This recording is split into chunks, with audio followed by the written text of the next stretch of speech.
शुरू कर लें।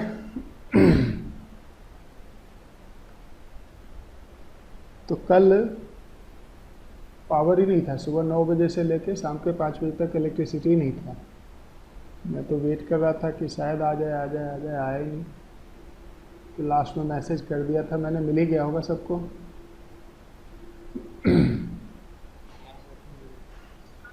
तो इलेक्ट्रॉनिक कॉन्फ़िगरेशन हम कर रहे थे बच्चे एटॉमिक स्ट्रक्चर में।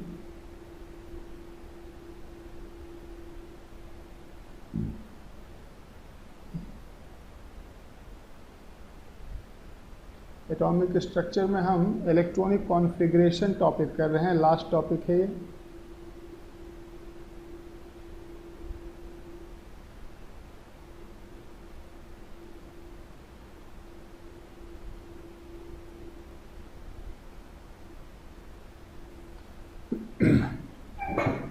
और देखो एक बात ध्यान से सुनो, क्योंकि इसमें हर रोज़ 1-2 न्यू स्टूडेंट्स ऐड होते जा रहे हैं, तो आगे दिक्कत ना आए उसके लिए क्या करना है। देखो नेक्स्ट टॉपिक, इसके बाद का टॉपिक होगा पीरियोडिक प्रॉपर्टी बच्चे, पीरियोडिक टेबल। अब पीरियोडिक टेबल को समझने के लिए इलेक्ट्रॉनिक कॉन्फ़िगरेशन बिल्कुल ज़रूरी है, आना ही आना है। अगर इलेक्ट्रॉनिक कॉन्फ़िगरेशन नहीं आएगा तो पीरियोडिक टेबल में बड़ी दिक्कत आएगी।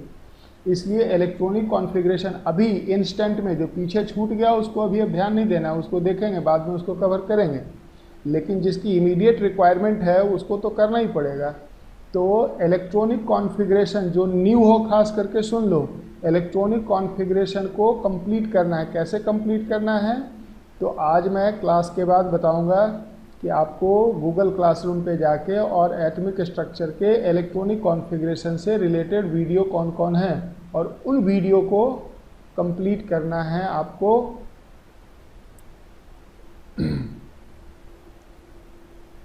उन वीडियो को आपको कंप्लीट करना है, इलेक्ट्रॉनिक कॉन्फ़िगरेशन को मैं आपको हेल्प करूंगा कि कैसे उसको देखना है। सो इलेक्ट्रॉनिक कॉन्फ़िगरेशन एसेंशियल है अगले टॉपिक के लिए। तो आज इलेक्ट्रॉनिक कॉन्फ़िगरेशन में भी 3 लेक्चर हो गया है। आज तो बिल्कुल एंड पे हम इलेक्ट्रॉनिक कॉन्फ़िगरेशन के। लेकिन अब देखो कल है 15 अगस्त, परसों है संडे, तो 2 दिन आपकी क्लासेज ऑफ रहेगी। तो इस 2 दिन में जो न्यू बच्चे हैं, जो नए स्टूडेंट्स हैं, उनके लिए मैं आपको बताऊंगा कि क्या करना है, कैसे करना है। तो इलेक्ट्रॉनिक कॉन्फ़िगरेशन उनको कंप्लीट करना है और उनके लिए अलग से मैं एक दिन 1 घंटे का सेशन ले लूँगा इलेक्ट्रॉनिक कॉन्फ़िगरेशन पे। उस वीडियो को करने के बाद, आसान है, बिल्कुल ईजी है, इसको एक बार समझ जाना है, नहीं तो फिर पीरियोडिक टेबल समझने में दिक्कत आएगा, फिर केमिकल बॉन्डिंग समझने में दिक्कत आएगी। बाकी जो पीछे रह गया मोल कॉन्सेप्ट, एटॉमिक स्ट्रक्चर, उसको हम देखेंगे बाद में। लेकिन अभी जो प्रेजेंट चल रहा है उसको पहले कवर करना है, उसको पहले समझना है। तो इलेक्ट्रॉनिक कॉन्फ़िगरेशन में अब तक 3 रूल्स मैंने बता दिए हैं। Aufbau principle, Pauli exclusion principle and Hund's rule of maximum multiplicity, कि इलेक्ट्रॉन्स पहले सिंगली ऑक्यूपाई होगा डीजेनरेट ऑर्बिटल में, सेम एनर्जी वाले ऑर्बिटल में, फिर पेयरिंग स्टार्ट होगा। और इसी पे हम कुछ प्रैक्टिस कर रहे थे। जैसे एक आध और आज प्रैक्टिस करते हैं, उसके बाद हम आगे बढ़ेंगे।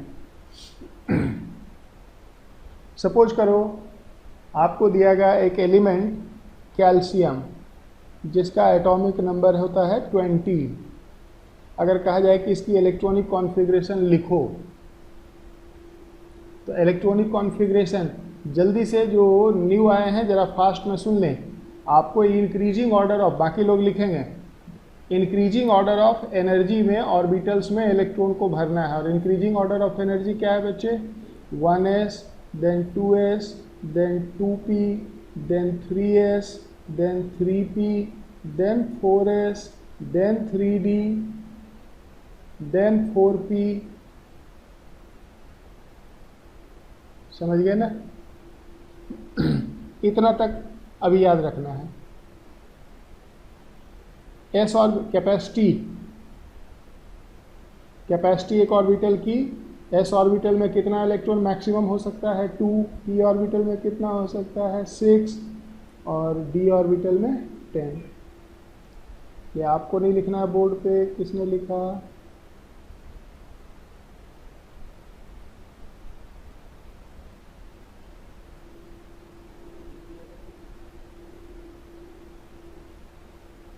लिख लिया? ठीक, स्क्वायर नहीं बोलना है, 2 बोलना है। 1:2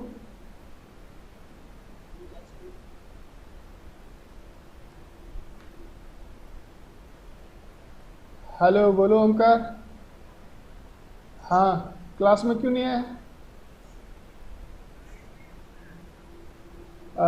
लिंक गया ना आपको?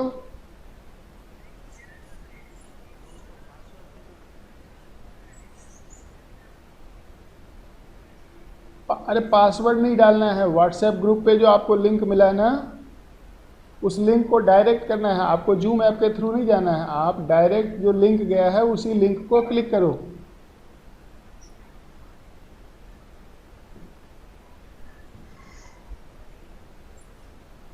आज बड़ी दिक्कत आ रही है बच्चों को ज्वाइन करने में, पता नहीं क्यों।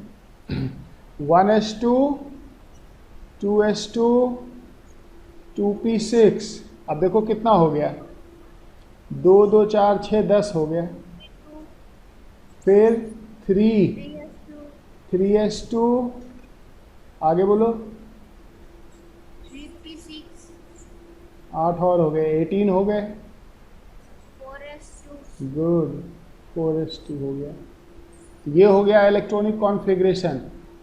और अगर बॉक्स में लिखना हुआ तो बॉक्स में ऐसे दिखाएंगे, 1:2 2:2 2p6। किसका माइक खुला हुआ है?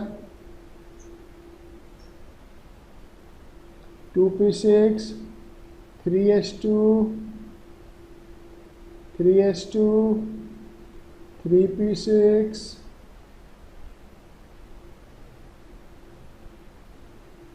and then 4:2।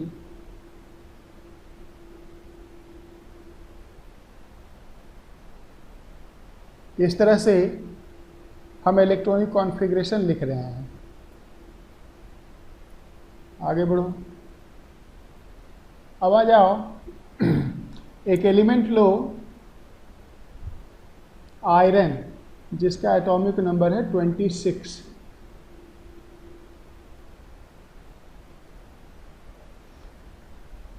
आयरन का एटॉमिक नंबर है 26।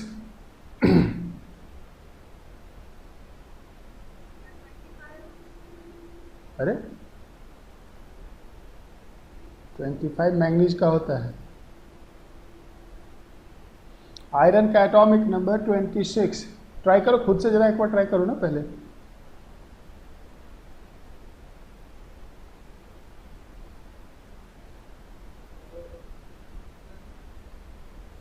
One S2 2:2 2p6 3:2 3p6। 3p के बाद क्या आता है?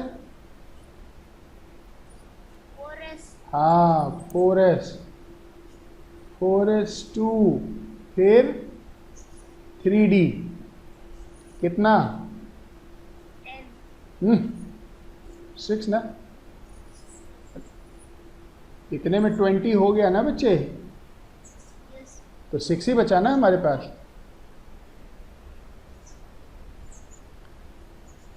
ऑनेस्टली बताओ, समझ में आया?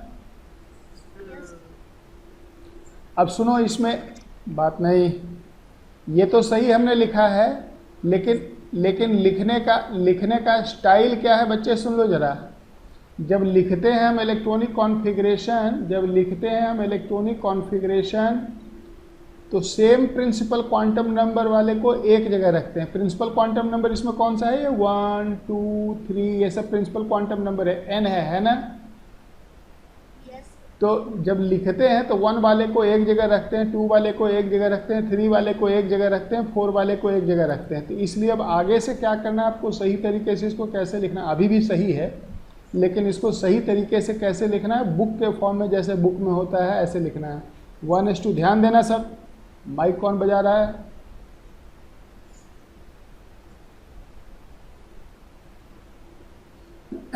बुक के फॉर्म में देखो 1s2 2s2 2p6 3s2 3p6।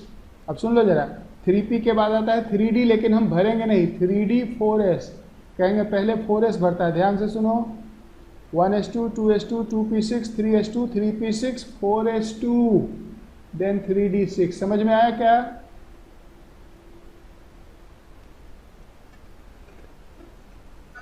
फिर से माइक खोला किसने? क्या करना है हमें इस इलेक्ट्रॉनिक कॉन्फ़िगरेशन को इस तरह से लिखना है कि सेम n वाले एक जगह हो जाएं।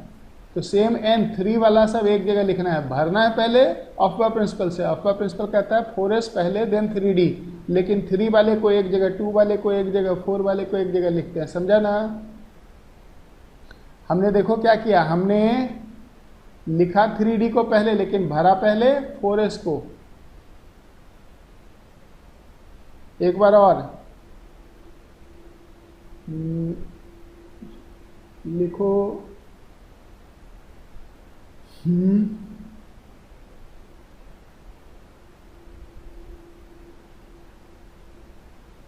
आकाश कौन है?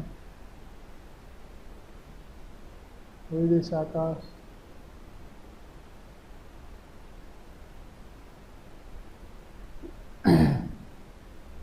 एक लेते हैं निकेल, 28 होता है। आप लोग लिखो जरा, अब न्यू स्टाइल में, ये वाले स्टाइल में।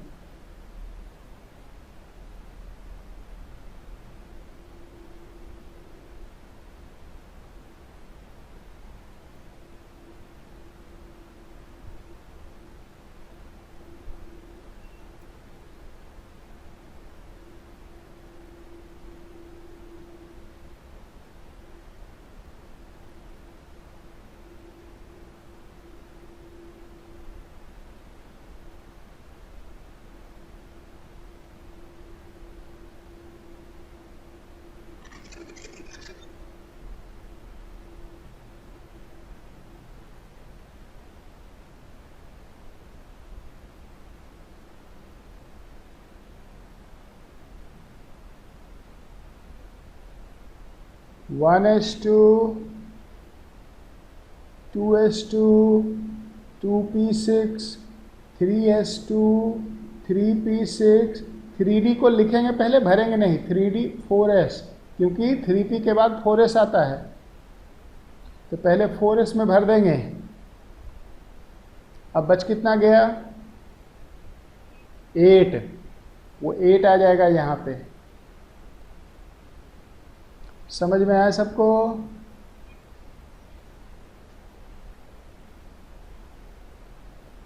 एक बार और,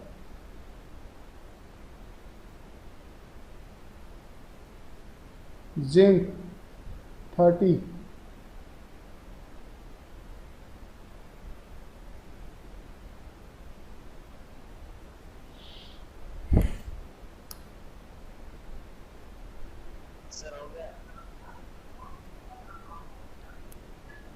अरे माइक कौन खुला रखा है? पीछे टीवी चल रहा है उसका। देखो परमानेंट बंद कर दूंगा माइक इधर से मैं।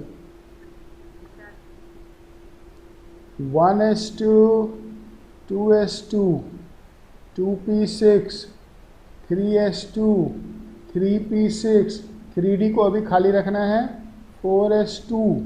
देखो अब तक हो गए 20, अब तक हो गए 20, तो बच गया 10, और इसकी कैपेसिटी है 10। हाँ, अब एक बार और जिंक के बाद लिखते हैं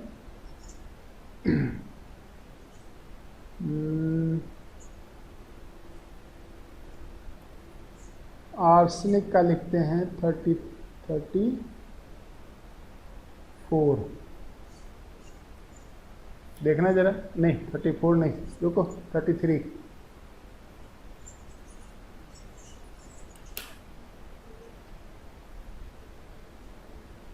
लिखो, ट्राई करो।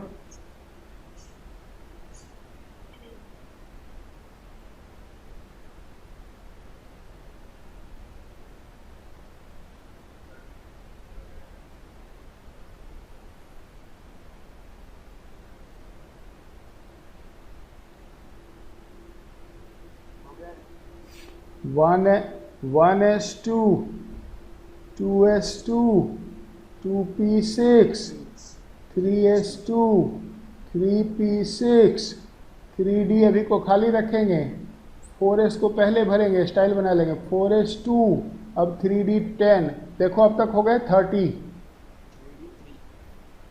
3d 10,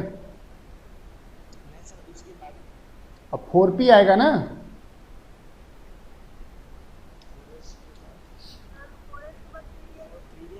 तो 4s के बाद 3d तो भर दिया, 3d 10 हो गया, अब 3d के बाद क्या,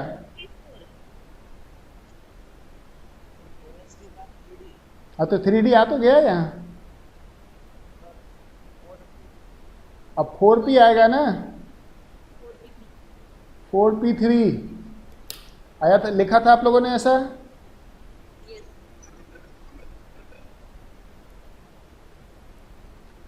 तो इस तरह से इलेक्ट्रॉनिक कॉन्फ़िगरेशन हम लिख रहे हैं। अब जरा कुछ जनरलाइज फार्मूला, बात नहीं, अब कुछ जरा जनरलाइज फार्मूला जरा एक दो देखते हैं हम लोग।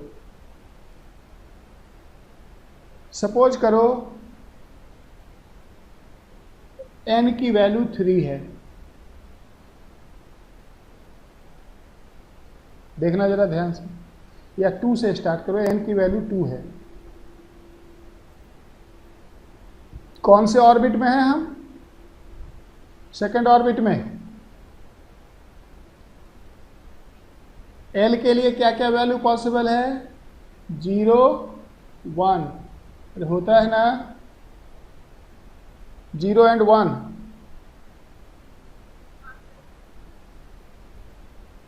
L0 कौन सा ऑर्बिटल, s ऑर्बिटल, ये 2s ऑर्बिटल है ना, और L इज इक्वल टू 1 कौन सा orbital, 2p orbital, 2p subshell. तो 2s ऑर्बिटल में तो एक ही होता, लेकिन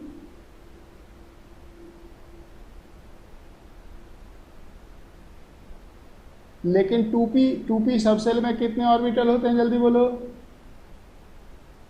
और 2p सबसेल में कितने ऑर्बिटल होते हैं, 3, m का वैल्यू 3 होगा ना, -1 0 +1, यही तो ये डिनोट करता है। तो अगर आपसे मैं पूछूं कि n इज इक्वल टू 2 में कुल कितने ऑर्बिटल होंगे, सेकंड ऑर्बिट में कुल कितने ऑर्बिटल होंगे, 4, नंबर ऑफ ऑर्बिटल्स यहाँ पे आ जाएंगे 4, कहाँ से, ये देखो, एक s ऑर्बिटल और 3 p ऑर्बिटल, है ना बच्चे। एक बार जरा और, अगर सपोज करो n की वैल्यू ले लिया 3,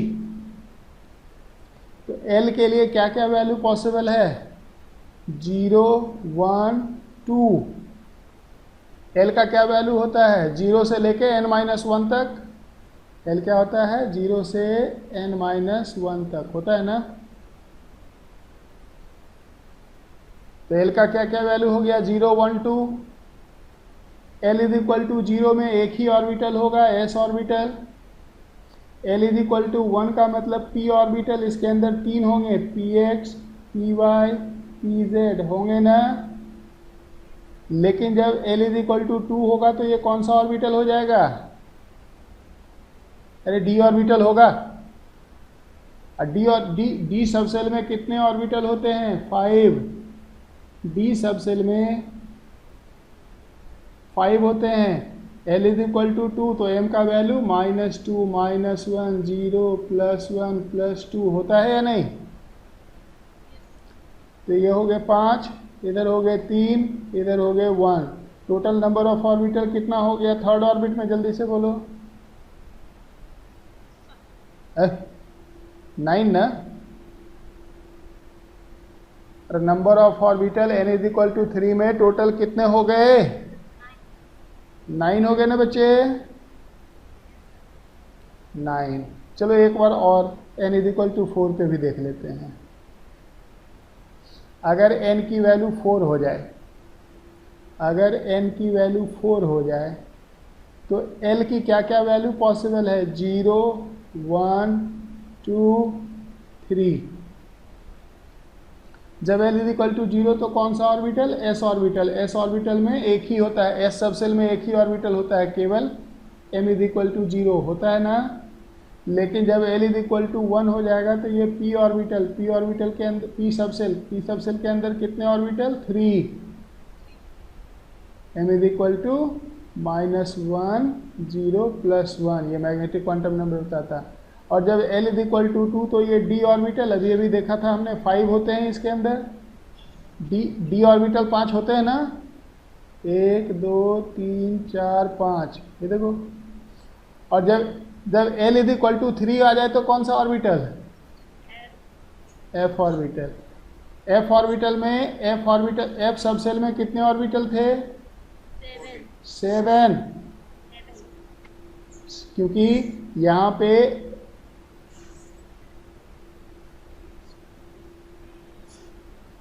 पे M के, आवाज नहीं, यहाँ पे M के लिए क्या क्या वैल्यू पॉसिबल है? -3, -2, -1, 0, +1, +2, +3, 7।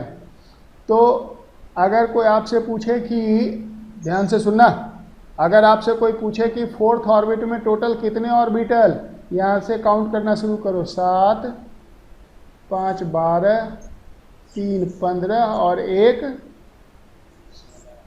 कितने हो गए बच्चे? 16। अच्छा, अब जरा वापस चलो, फिर से जरा देखो, सुनो ध्यान से। n इज इक्वल टू 2 में कुल कितने orbital? n is equal to 3 में कुल कितने orbital? n is equal to 4 में कुल कितने ऑर्बिटल? 16। क्या फॉर्मूला बना? n square. अरे है या नहीं? नंबर ऑफ ऑर्बिटल किसी ऑर्बिट में ऑर्बिट नंबर के स्क्वायर के बराबर होता है। ये बात समझ में आई कि नहीं बच्चों को? पक्का? लिख दूं, फाइनल कंक्लूजन लिख दूं? अरे बहुत शोर मचा रहा है सब।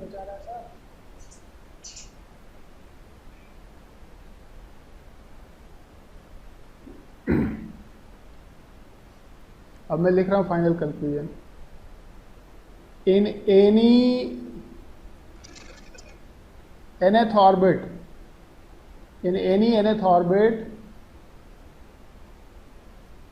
total number of orbitals is always n square।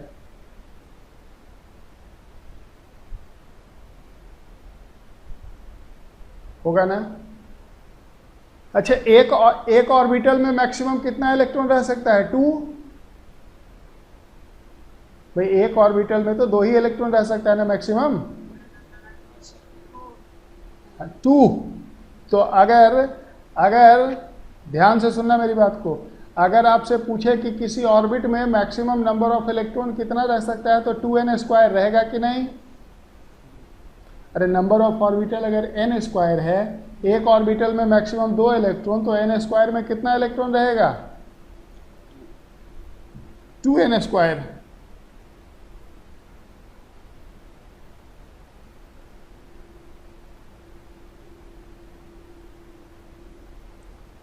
ठीक।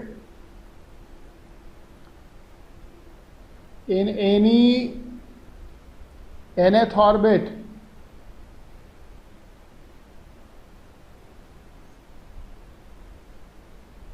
maximum number of electrons is always 2n square। ये 2 फॉर्मूला मैंने बताया, ये सब अक्सर पूछा जाता है, ये सब समझ में आया आपको?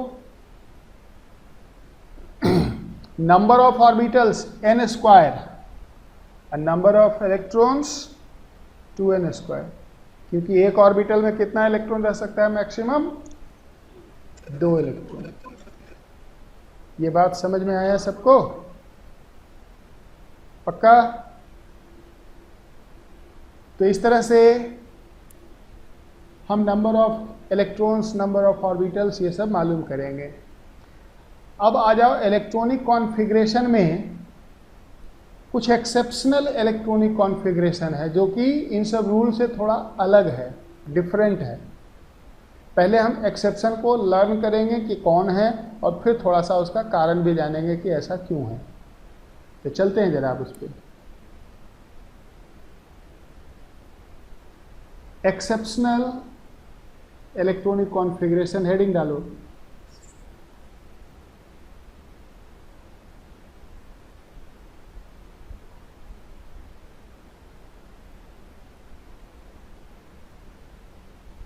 Exceptional electronic configuration.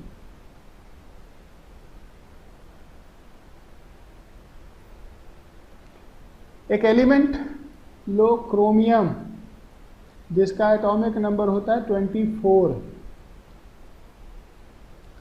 अगर हम इसका इलेक्ट्रॉनिक कॉन्फ़िगरेशन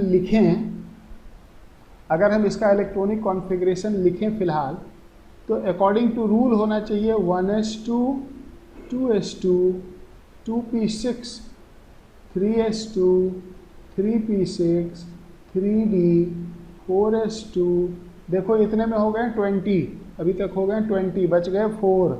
वो 4 कहाँ आना चाहिए? यहाँ पे। ऐसा होना चाहिए ना बच्चे? अरे होना चाहिए कि नहीं? क्रोमियम का इलेक्ट्रॉनिक कॉन्फ़िगरेशन होना चाहिए ये according to rule, but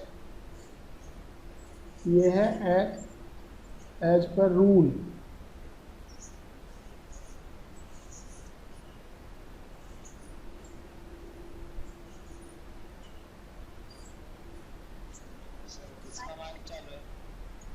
mic, Pranjali का माइक हमेशा चालू रहता है, बंद करो। जिस समय काम हो उसी समय यूज़ करो बेटा, नहीं तो उससे ना नॉइज आते हैं। माइक आपके ये ठीक है होते नहीं है, मोबाइल के माइक ठीक होते नहीं हैं इसलिए। But the more stable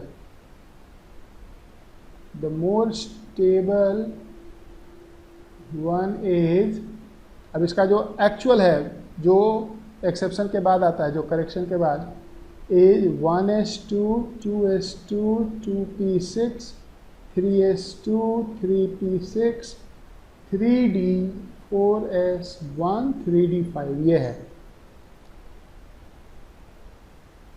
4s1, 3d5, 3d5, 4s1। यहाँ देखो ये चेंज क्या हुआ है, ये समझ में आया ना? होना चाहिए था ऐसा, होना चाहिए था 3d4, 4s2, लेकिन है 3d5, 4s1।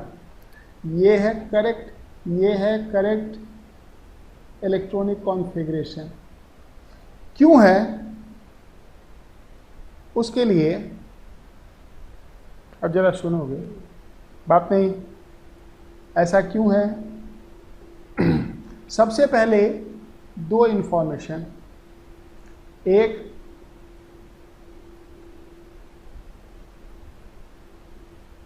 Three D orbital and 4s orbital are very close in energy। 3D और 4s का एनर्जी काफ़ी क्लोज होता है, काफ़ी आसपास होता है। 3D and 4s orbitals are very close in energy.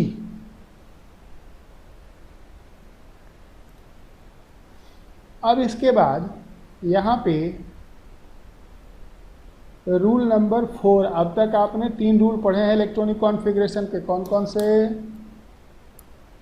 ऑफ्बा principle, Pauli exclusion principle, Hund's rule, और ये आ गया 4th रूल। ये गौरव माने को आज पता नहीं क्या हो गया है, सब काम में खर्चा करेगा, इंटरनेट पे 1 रुपया खर्चा नहीं करेगा, चाहेगा कि फ्री में ही इंटरनेट मिल जाए। जियो का फ्री इंटरनेट होगा, उसी पे सुबह से शाम तक सब लगा रहता होगा। तो चाहेगा कि पढ़ भी लें उसी से। बाबा रे बाबा, गौरव माने 3 नेटवर्क से अप्लाई कर रहा है, क्या करें उसका। ठीक है, तो रूल नंबर 4 क्या कहता है, ये रूल क्या है, जरा पहले मैं लिख रहा हूँ, ध्यान से देखना, फिर बाद में हम इसे समझेंगे। कहता है 4, क्या करें गौरव माने का, बार बार उसका डिस्कनेक्ट हो रहा है। रूल नंबर 4, इसमें 2 पॉइंट हैं। कहता है a completely half filled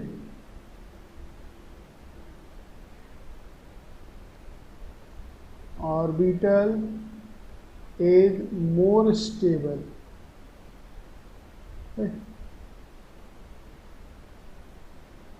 A completely half filled orbital is more stable than a less than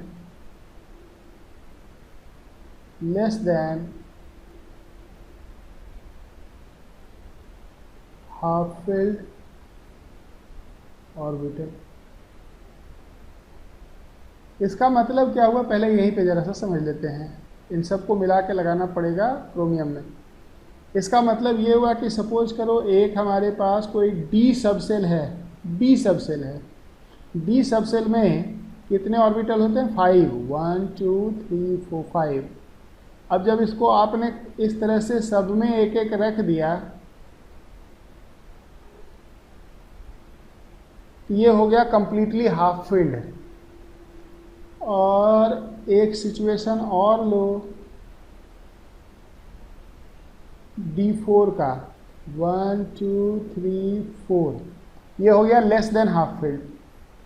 तो स्टेबिलिटी किसकी ज़्यादा है, इसकी। कह रहा है कि completely half filled is more stable than less than half filled orbital. क्यों है ये भी जानेंगे।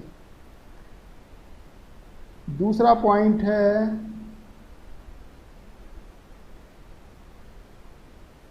Completely filled orbital is more stable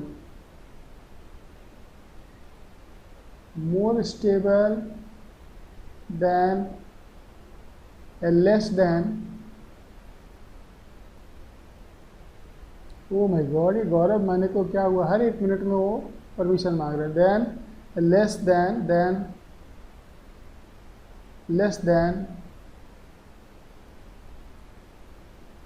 completely filled orbital।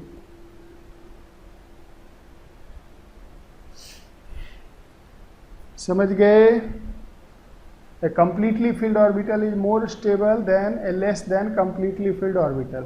इसका मतलब क्या हुआ कि सपोज करो कहीं पे एक p ऑर्बिटल है, तो एक p ऑर्बिटल है, इसमें 6 इलेक्ट्रॉन है, तो p सबसेल में 3 ऑर्बिटल होते हैं, 1 2 3 4 5 6, ये पूरा भर गया, तो ये हो गया कंप्लीटली फिल्ड।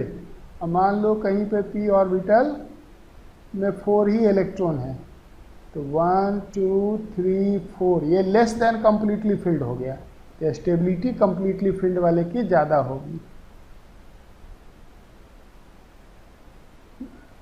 ये है सिचुएशन स्टेबिलिटी की। अब बात सुनो क्रोमियम की। क्रोमियम में केवल लास्ट वाले 2 ऑर्बिटल को देखो, 3d4 4s2 होना चाहिए था, शुड हैव बीन। देखो ना ऊपर में लिखा है कि ऐसा ही होना चाहिए था ना, यहां देखो कैसा होना चाहिए था, ऐसा होना चाहिए था। देखो 3d4 4s2, 3d4 4s2 है कैसा, तो 3d4 4s2 को अगर हम बॉक्स में देखें तो ये कैसा दिखेगा? ये दिखेगा 3d4 1 2 3 4 3d4 4s2 ऐसा ही दिखेगा ना? गौरव माने तो आज रेडी कर दिया। 3d4 4s2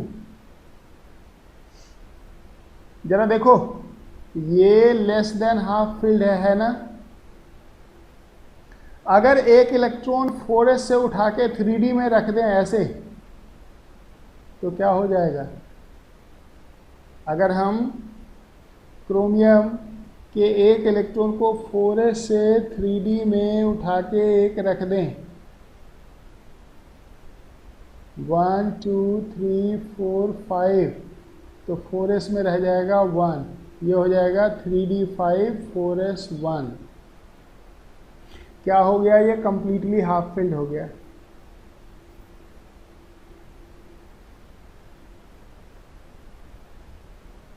हो गया कि नहीं? और इसलिए ये मोर स्टेबल हो गया। ध्यान से सुनो, completely half field is more stable than less than half field. तो अगर हम क्रोमियम का इलेक्ट्रॉनिक कॉन्फ़िगरेशन नॉर्मल तरीके से लिखते हैं तो उसका 3d जो है वो लेस देन हाफ फील्ड रह जाता, लेकिन अगर 4s से उठा के एक 3d में रख दें तो 3d5 हो जाएगा, कंप्लीटली हाफ फील्ड हो जाएगा, मोर स्टेबल हो जाएगा। और ये हम इसलिए कर पा रहे हैं क्योंकि 3d और 4s की एनर्जी काफ़ी करीब है। सबसे पहले हमने यही लिखा था कि नहीं? देखो, हमने लिखा था यहाँ पे, देखो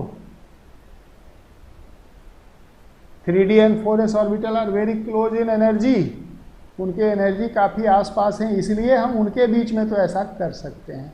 ये 4s से उठा के हमने 3d में रख दिया तो 4s को कोई परेशानी नहीं है क्योंकि दोनों की एनर्जी लगभग बराबर ही है। 4s समझेगा चलो अपने ही घर में है, सेम एनर्जी वाले, बराबर अमीर आदमी के पास है, कोई दिक्कत नहीं है। लेकिन उससे होगा क्या? 3d कंप्लीटली हाफ फिल्ड हो जाएगा, मोर स्टेबल हो जाएगा। ये बात समझ में आई आपको? और इसलिए क्रोमियम का इलेक्ट्रॉनिक कॉन्फ़िगरेशन एक्सेप्शनल हो गया। क्रोमियम का इलेक्ट्रॉनिक कॉन्फ़िगरेशन में ये रूल 4 लग गया।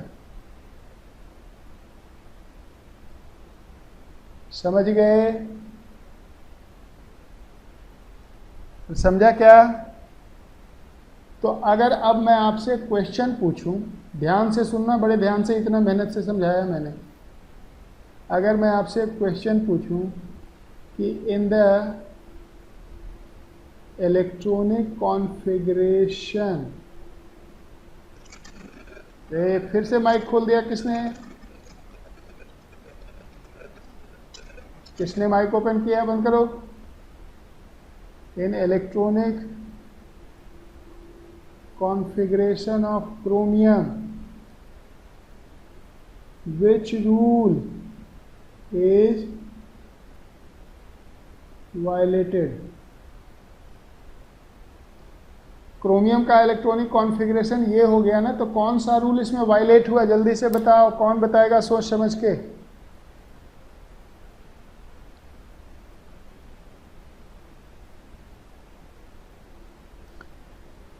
क्रोमियम का ये इलेक्ट्रॉनिक कॉन्फ़िगरेशन है, एक्सेप्शनल है, तो ये कौन से रूल को नहीं ओबे कर रहा?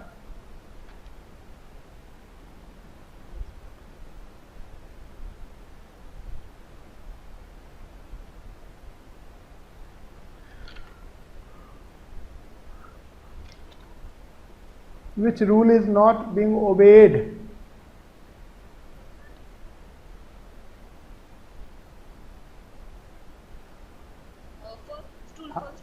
Ofwa principle. Yes, sir. According to Ofwa principle, 4s के बाद 3d में जाना चाहिए था कि नहीं? Yes. आपने 4s को पूरा भरा ही नहीं, 3d में कर दिए 5। 4s2 के बाद जाना चाहिए था ना 3d में। तो तो कहेंगे कि क्रोमियम के इलेक्ट्रॉनिक कॉन्फ़िगरेशन में ऑफ-वा प्रिंसिपल वायलेट होता है।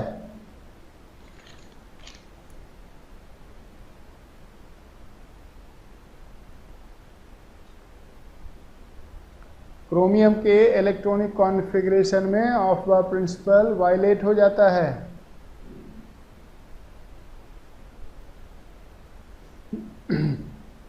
यहाँ देखो 1s2 2s2 2p6 3s2 3p6 3d 4s। अगर ऑफ-वा प्रिंसिपल हम ओबे करें तो 4s2 होना चाहिए, 3d 4 होना चाहिए, लेकिन हम ऐसा नहीं कर रहे हैं। हम क्या कर रहे हैं? हम 3d 1 4s1 3d 5 लिख रहे हैं।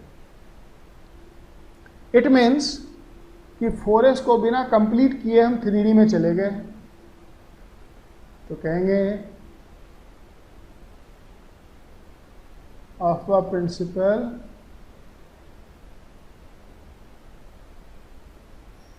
Is violated. इसी तरह का एक और एक्सेप्शन है कॉपर का। आवाज नहीं। एक और एक्सेप्शन है कॉपर का। कॉपर का एटॉमिक नंबर होता है 29। नॉर्मल तरीके से अगर लिखें तो ये 1s2 2s2 2p6 3s2 3p6 3d 4s2 4s2 के बाद देखो 9 बच गए हैं, यहाँ पे आ जाएगा 9। ये होना चाहिए।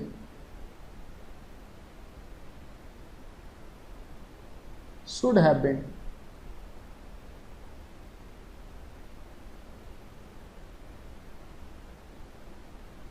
ऐसा होना चाहिए था।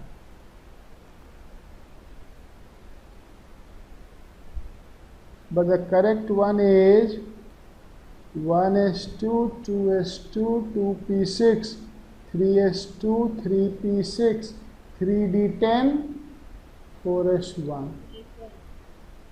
ऐसा इसलिए है क्योंकि अब 3d 4s को देखो केवल,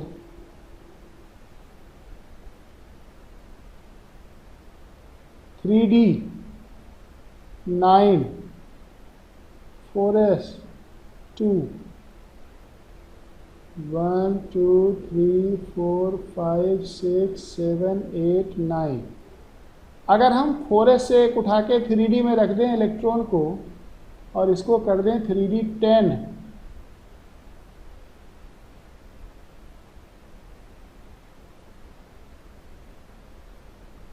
थ्री डी 10 अगर इसको कर दें 1 2 3 4 5 6 7 8 9 10 और 4s को कर दें 1, 3d10 4s1। ये देखो क्या है, ये लेस देन कंप्लीटली फिल्ड है ना।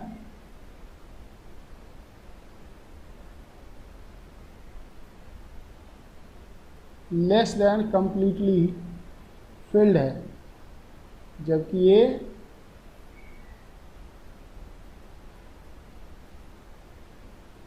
कंप्लीटली फिल्ड है।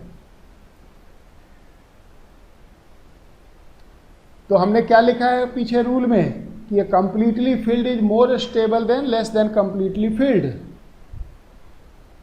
तो हमने 3d ऑर्बिटल को मोर स्टेबल बना दिया कंप्लीटली फिल करके, और ये इसलिए कर पा रहे हैं क्योंकि 3d और 4s की एनर्जी आसपास है, और इसीलिए ये मोर स्टेबल कॉन्फ़िगरेशन हो गया। समझ गए क्या? It's now more stable electronic configuration.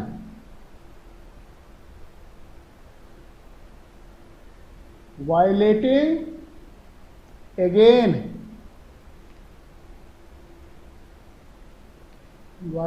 again aufbau principle. समझ गया ना? बताओ। Yes. तो ये हो गया। अब इसमें थोड़ी सी बात और रह गई है, नेक्स्ट क्लास में करेंगे। अब सुनो पहले सब लोग, अभी कोई छोड़ के नहीं जाएगा, ध्यान से सुनो कुछ बातें। अभी जैसे ही, ध्यान से सुनना, जैसे ही 5 बजेगा, अभी 2-3 मिनट बचा है, जैसे ही 5 बजेगा तो आप सभी के मोबाइल में, मतलब ग्रुप पे, आपके व्हाट्सएप ग्रुप पे एक लिंक आएगा। सुन रहे हो सब लोग? एक लिंक आएगा, उस लिंक को क्लिक करेंगे। जैसे ही क्लिक करेंगे उसके पहले पेन और पेपर लेके रेडी रहेंगे। एक लिंक आएगा, उस लिंक को जैसे ही क्लिक करोगे तो एक नीचे ब्लू रंग का ऑप्शन आएगा ओपन, उसको ओपन करेंगे। और जैसे ही उसको ओपन करेंगे तो सामने एक ऑनलाइन क्विज खुलेगा, एक ऑनलाइन क्विज खुलेगा जिसके ऊपर अपना नाम और नीचे कॉन्टैक्ट नंबर, वो एसेंशियल है, जब तक वो नहीं भरोगे आगे नहीं बढ़ोगे। अपना नाम और कॉन्टैक्ट नंबर, और वही कॉन्टैक्ट नंबर जो अभी यूज करते हैं ग्रुप में आने के लिए, क्लास में आने के लिए। अपना नाम और कॉन्टैक्ट नंबर भरेंगे और उसके बाद 10 क्वेश्चन है उसमें MCQs, सभी क्वेश्चन ऑनलाइन है। आपको वो क्वेश्चन को पढ़ना है, नीचे पेपर पे वर्किंग करना है अगर आपको लगे तो, और उसके बाद उसमें ABCD ऑप्शन है, उसको क्लिक करना है और आगे बढ़ते जाना है। जैसे ही आपका 10 क्वेश्चन कंप्लीट हो गया, जैसे ही आपका 10 क्वेश्चन कंप्लीट हो गया तो नीचे लास्ट में आएगा बटन सबमिट। जैसे ही उसको सबमिट करोगे तो आप सबका आंसर मेरे पास पहुंच जाएगा और आप भी अपना आंसर देख सकते हो। जब सबमिट करोगे तो पूछेगा कि क्या देखना है अपना वाला आंसर, आप कहोगे हाँ, क्लिक करोगे उसे तो आपको दिखा देगा कि आपने क्या क्या आंसर किए हैं, सही हैं या गलत हैं। अगर गलत हैं तो उसके सही आंसर क्या हैं। जस्ट इंस्टेंट क्विज आज ट्रायल के लिए मैं डाल रहा हूं। तुरंत अभी मैं जैसे ही क्लास बंद करूंगा, तुरंत पर क्वेश्चन आपको 1 मिनट देना है, समझ रहे हो? और 5 बजे वो क्विज आपको मिल जाएगा। 5:15 के बाद सबमिट करोगे तो सबमिट नहीं होगा। तो be ready for that, pen paper लेके रेडी रहेंगे और सबमिट करेंगे। आगे से अभी आगे से वो क्विज जो है वो मैं क्लास में यहीं पे कराऊंगा, ऑन बोर्ड करवाऊंगा। आप उधर से आंसर करोगे, मुझे भी दिखेगा, सबको दिखेगा क्या आंसर किसने किया है। और हर क्वेश्चन के बाद वो पोल, जैसे पोल होता है ना ऑनलाइन, वैसे ही ऑनलाइन पोल होगा। तो अभी उसको आप करके सबमिट कर दो, मेरे पास आंसर आ जाएगा और आपको भी दिख जाएगा कि, और फिर कल मैं आपको उसका रिजल्ट बता दूंगा। एक बात। दूसरी बात,